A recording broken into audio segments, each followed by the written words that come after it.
Welcome to issue number 1 of the Immortal X-Men, which in my opinion is the ultimate prelude to the Sins of Sinister event, for this comic run gives us an inner look at each member of the Quiet Council, as well as a peek at each member's motivations as they navigate leadership of the all-mutant state. So before I get started, if you don't mind, can you please leave a like and comment on the video to help the channel grow. Now, with that established, this issue opens in 1919 in the city of Paris with a meeting between one Nathaniel Essex and Destiny. And during their conversation, Sinister brings up one of Destiny's hysterical melodramatic episodes about something or someone called Nimrod, which in his words, greatly disturbed Irene. But see, as a precog, Destiny has good reason for her fear, as she states, a war is coming. Now, of course, due to the years they lived in, Sinister assumed she was talking about the world wars, because he replies by saying, this peace would never last, and because of that, they must pick a side. Which is more true than he knows, given the future events. But see, Destiny didn't come here to speak of philosophy with him, but rather to tell him something. Something that will change everything. Now, she knows he is an evil man, but she fears that their fates are joined together. And whether they end up on the winning team or not, it would best suit them to be on the same side. So because of that, Destiny reaches over and whispers something in Sinister's ear. Something that rattled him to his core. For upon hearing it, he immediately began to choke and bleed out of every orifice in his face, while mumbling "You're a ghost" over and over again, until eventually he drowned in his own blood.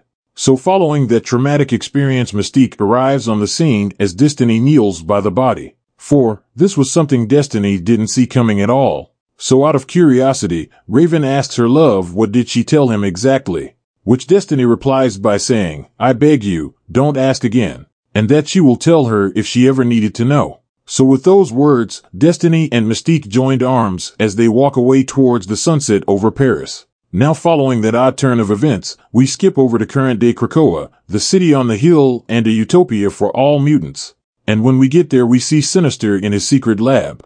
A lab where he carries out his schemes and twisted experiments away from the prying eyes of the council. For on the next page, we see Nathaniel searching his way through a database with a total of 25 logs, which would make whatever he is up to right now the 26th entry. So with that in mind, Sinister opens the previous log to see what was on the agenda for that day, which to his surprise was a red letter day, which means he must remember to act surprised at the upcoming council meeting. Because at this meeting is the day where Magneto will be announcing that he will be stepping down from the Quiet Council and retiring to Araco. Which should have been no surprise given how things turned out during the trial of Magneto's mini-event.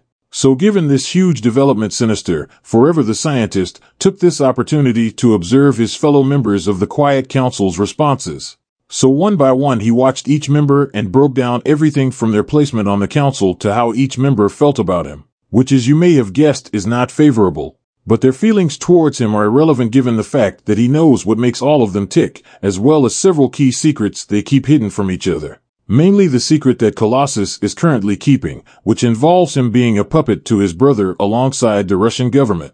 But despite how much power he believes he has over his peers, there are still two people that he fears the most, and that is Mystique and Destiny. So to make sure the precog doesn't see through him, he lashes out in confusion, which was admittedly over the top.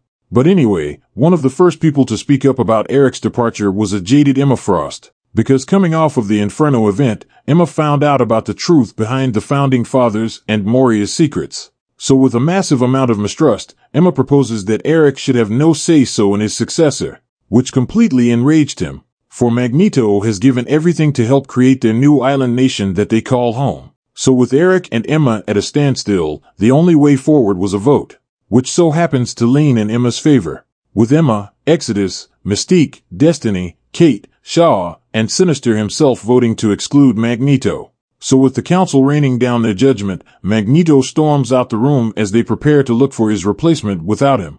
And admittedly things didn't go as easy as once thought, as each candidate proved either too prideful, talking about Angel, or too cold, talking about Beast and Abigail. And when it came to potentially offering a position to the Iraqis, they just saw it as an insult because the seat will be given not fought for, which is against their tradition. So with potential candidates running low, we skip over to the 5 during the resurrection process.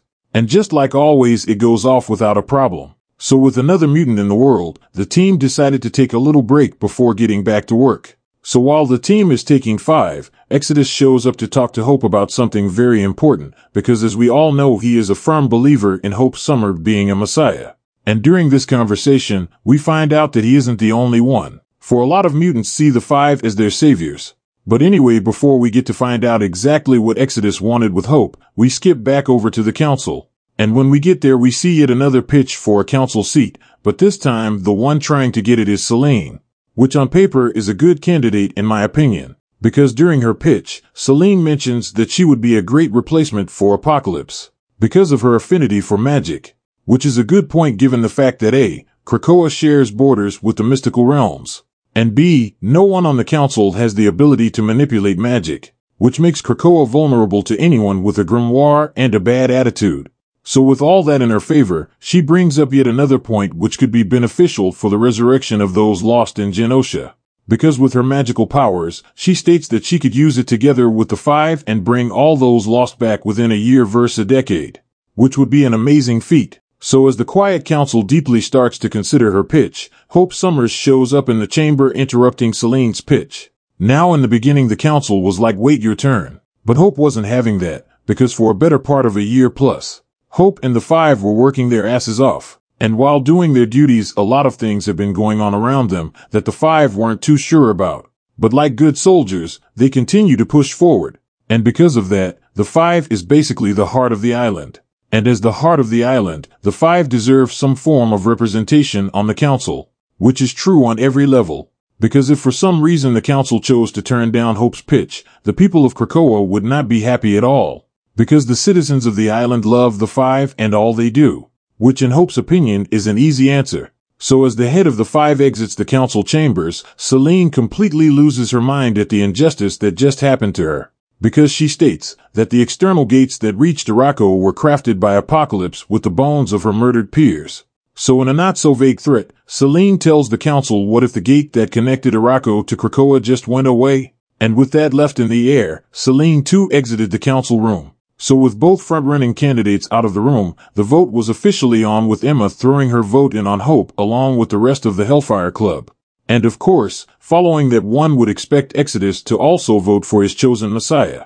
And then when it comes to both Mystique and Destiny, they too are most likely to vote yes towards Hope because she was the one who bought Destiny back. Which means the remaining votes would be a no given the fact that Charles will vote no. So with that said, the deciding vote should come down to Sinister. And if it does, he too will vote no with them to avoid all of the disasters that are yet to come if Hope is bought onto the council. And with that said, the vote starts without a hitch until it came down to Destiny, because the precog in a twist of events voted no instead of voting yes as expected, which threw everything off for Sinister because he had already voted no. Now because of that, Sinister started to question everything, and wonder if Destiny was fully aware of his plans.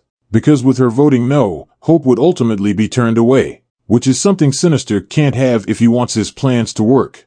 So in order to get Hope on the council, Sinister had to change his vote to a yes at the last minute. And with that vote change, the decision was finalized. For now, Hope was a member of the Quiet Council. So once everything was set and done, Charles tracks down Selene to deliver the news in person, but also to inform her that the council would still like to have a partnership with her, for her resurrection idea had real merit. But sadly enough, Selene's threat was more than just words. Because out of the ocean, she summoned a massive sea creature to attack the external gate as well as the island.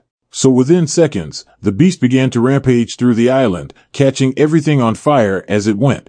Now, with all hell breaking loose, Nightcrawler confronts Sinister and called him a fool for switching his vote on a whim. Because they should have waited for a later time to pick a successor so they could defuse any ill will that may have come from the vote. So now being completely fed up, Sinister confronts Destiny and asks why didn't she say anything about this happening. Because he believes that she voted no just for this reason. Which wasn't the case, because Destiny doesn't see the future, because there is no future. What Destiny sees is possibilities. So with a race against the clock, Sinister enters his lab and tells his computer to scan his brain and upload it to the clone. Because during this run-through, Sinister is finding out that everything doesn't always go according to plan. Because, for example, Selene wasn't supposed to escalate things this far, which means something else had to go wrong. So in a massive brainstorm, Sinister goes over every conceivable possibility to figure this mess out. He even goes as far as to suggest that magic was the culprit behind his issues, because magic always throws a thorn in his works. And speaking of his works, Sinister dives into what he was working on in his secret lab. Because in this lab, he was studying mutant circuits. But not in the way people would expect. Because he believes that a circuit is just two or more abilities working together that don't necessarily need the person. Because in this lab he was isolating the X gene from the person and either using it as a tool or placing it inside of his chimera's experiments, which would allow him to use the gift whenever he wanted to, like what he did with Eye-Boy and Cyclops genes. Because by mixing those he was able to create a laser gun. Or more importantly what he did with Moria's clones. Because with those genes he is able to create save points throughout the timeline in order to work through issues over and over again until he gets it right. So with that stated, he streamed the battle as he uploaded his thoughts into the Moria clone, looking for any weakness he could exploit to his benefit as he prepared for his reset. So with that said, issue number 1 of Immortal X-Men comes to an end.